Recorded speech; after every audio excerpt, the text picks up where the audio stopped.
Hey guys, welcome to my channel. In this question, we are going to analyze these beams. Whenever it is written analyze, you need to find out the reaction, shear force and bending moment. In this question, they have given an inclined force, a UDL and a small propped overhang beam.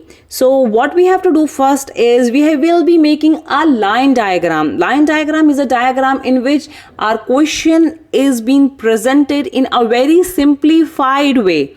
So this is an inclined force. What we'll be doing, we'll be resolving the force and we'll be writing the magnitude. This is your UDL. So under the UDL, we'll be putting just one single load so that the calculations are easy.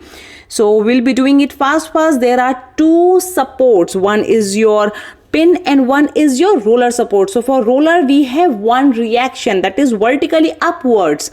And for pin, we have two reactions. One is vertically upwards and one is to the x-axis. So what we are going to do now, we are going to just simply resolve the forces, simplify our loads, and we are going to make the line diagram. So this force will be resolved in this manner. As I am resolving my pen, this force will be resolved in this manner. So your theta is given from the x-axis. What you have to do is your x component will be cos and your other component will be sine. So here only we are writing it. So this will be 6 cos theta and the other one will be 6 sin theta.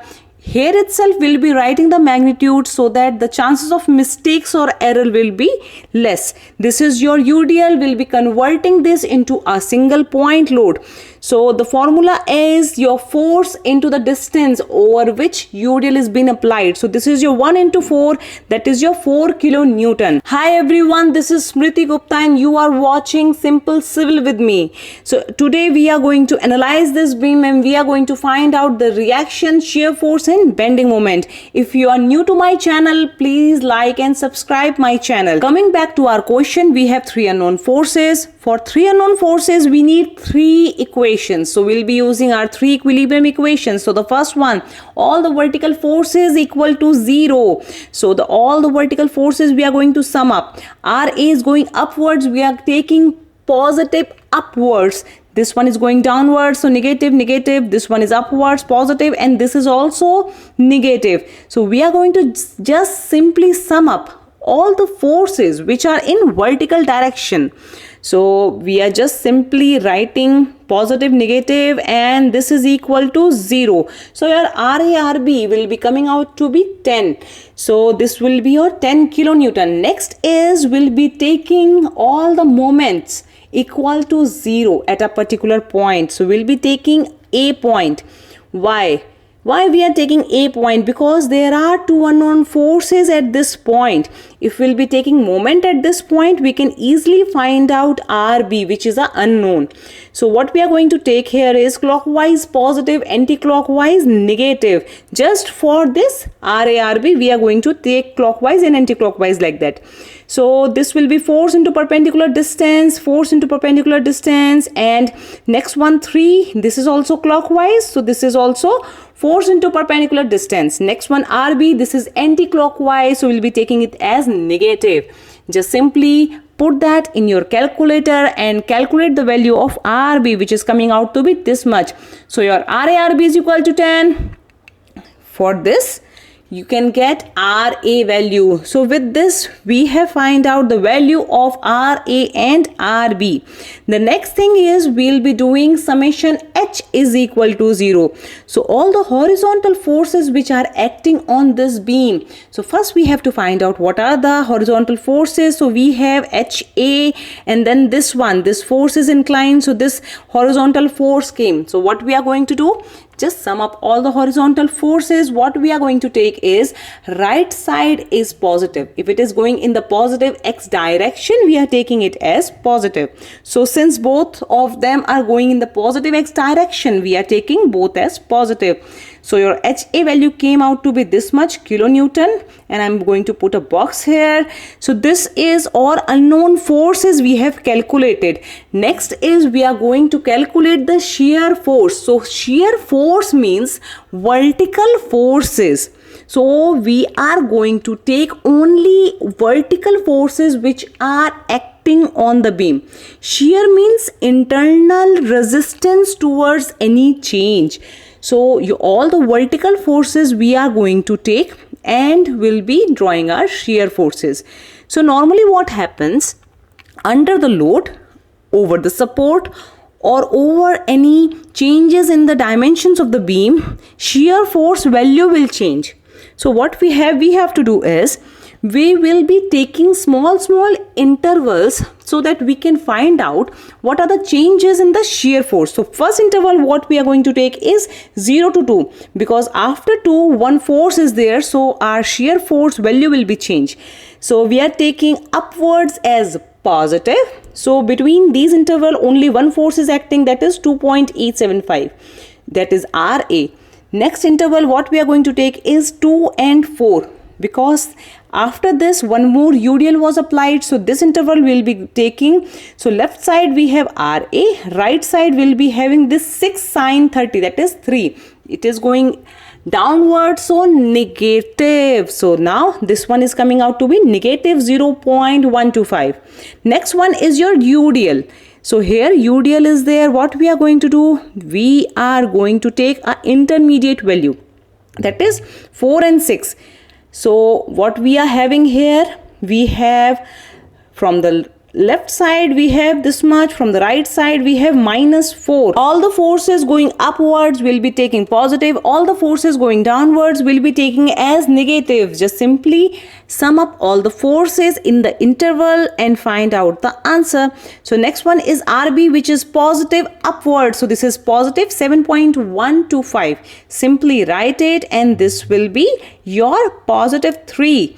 So the next one is 3 itself. No need to do anything. Now we are going to trace it. One thing you have to remember in shear force, that under the point load, square or rectangle boxes will come. And under the UDL, a inclined triangle kind of figure will come. So what we are going to do is simply trace out the values which has come into our graph. Shear force is a graphical representation of the vertical forces which are coming onto the beam, including our reactions, because reactions are also some kind of forces. So what we are going to do here is simply whatever values has come, we have to just trace it in our graph. So first value is your 2.875, and which is upwards positive. So simply write it 2.875, and it is between 0 to 2. So what I'm going to do is 0 to 2, same value it is coming, so 2.875. Next is between 2 to 4, this value is coming.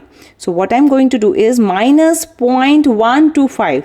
So what is the beauty of the shear force diagram is, whatever magnitude we are having, see here it is 3 kilonewton. So under 3 kilonewton, the magnitude of the shear force will be 3 kilonewton.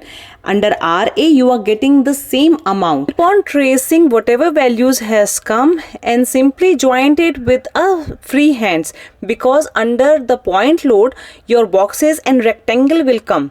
So here I have written this is your 3 kilonewton. This is a box. So you can see the intensity here. This is 3 and this is minus 4.125. If we'll be adding these two values, your RB will come. So your RB is 7.125. Since this was a UDL, so we'll be doing a inclined line or a triangle kind of thing. So this was your UDL, and the maximum intensity the UDL will be in the middle. So this is your 2.125. So this is your highest magnitude what we are going to do, and we are going to get under the UDL.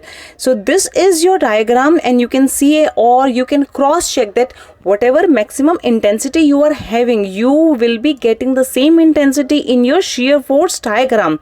Next we are going to do for the bending moment. So for the bending moment, same thing we'll be doing. We'll be finding out the bending moment at different interval, and we'll be plotting that into a graph, and that will be your bending moment diagram. Bending moment diagram shows the amount of intensity or the deflection your beam might be getting under this system of forces. So under a UDL, you will be getting a parabolic kind of shape. Under the point load, you will be getting a triangle kind of shape. So we'll be starting at this point 3, and this is going downwards. So 3, and the intention of 3 is it is trying to pull the beam in the downwards direction. That is a negative smiley or a sad smiley. Sad smiley means this is negative. So negative 3 into 1. So this will be minus 3.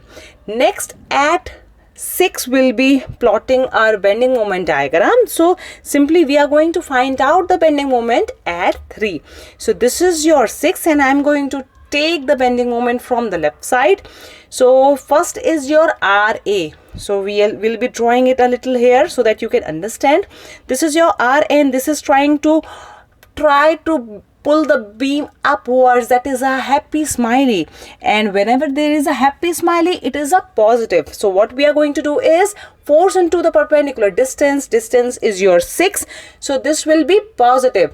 Next one, this is your force which is trying to pull the beam downwards. That is a sad smiley, and if there is a sad smiley, we have to put a negative sign. So negative sign, intensity into the total distance, so we'll be getting this much.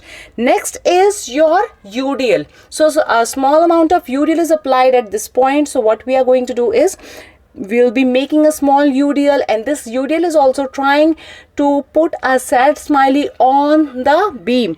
So we are going to put it as negative. So negative force into the distance into half of the distance. So this will be your this much. Next, what we are going to do is we are going to take the complete UDL here. So we'll be calculating at x is equal to 8. We'll be taking at x is equal to 4 meters. So at x is equal to 4 meters, whatever forces are coming from the left side, we are going to take it. So first is your RA. It is trying to pull the beam upwards. A happy smiley, that is a positive. So force into the perpendicular distance. Next one, it is trying to pull the beam down. So negative it will be coming. So force into the perpendicular distance. This is going to be 5.5 kilonewton meter. Do not forget to write the units. The next one, we are going to trace it at 2 meters from the left side. So only one force is coming, that is your RA, and which is trying to pull the beam upwards. That is a happy smiley. Happy smiley means positive. So this will be this much. The next step is we are going to simply trace these things onto our beam. So what we have to remember is under the point load, a triangle will come. Under the UDL, a parabolic kind of shape will come. So this was a unit load. So what we are going to have a triangle, that is 3, and it is, since it is negative, so I have traced it as negative. The next is coming out to be positive 5.75, and I am going to put it a triangle. Next is your 5.5. So I'm going to just place 5.5, that is positive and upwards, and simply going to join it with the free hands, that is your triangle. The next one is UDL, so parabola will come. So what I'm going to do is simply join it with the free hands. So for parabola, I'll be joining it with the free hands, and the total maximum intensity what we are having here is 3.25. So I'm going to write 3.25 at the highest peak of the parabola, since it is cutting somewhere in between your beam, and we have to find out where exactly our beam is coming. Why we are finding out this x, why we are interested, because this is the critical point at which your reinforcement will be changed. So this is the critical point. So we are interested in finding out this x value. So what I'm going to do here is simply finding out the bending moment at this point and putting it equal to 0. So what I'm going to do, whatever forces we are having, so we have this 3 kilonewton and the this RB and small UDL is there. We are just simply going to find out the bending moment at this point, and we are going to put it as 0. So your 3 into your x plus 1 and your RB which is coming into x and your small UDL. So I'm going to just place it and put it equal to 0. So after doing this, what we are going to find out that x is equal to 0.8 8. So this is the point at which your bending moment is changing the nature. So this was all about shear force and bending moment of the given beam. Thank you for watching. Please like and subscribe if you have not, and please write in the comment section how you like this video. Thank you.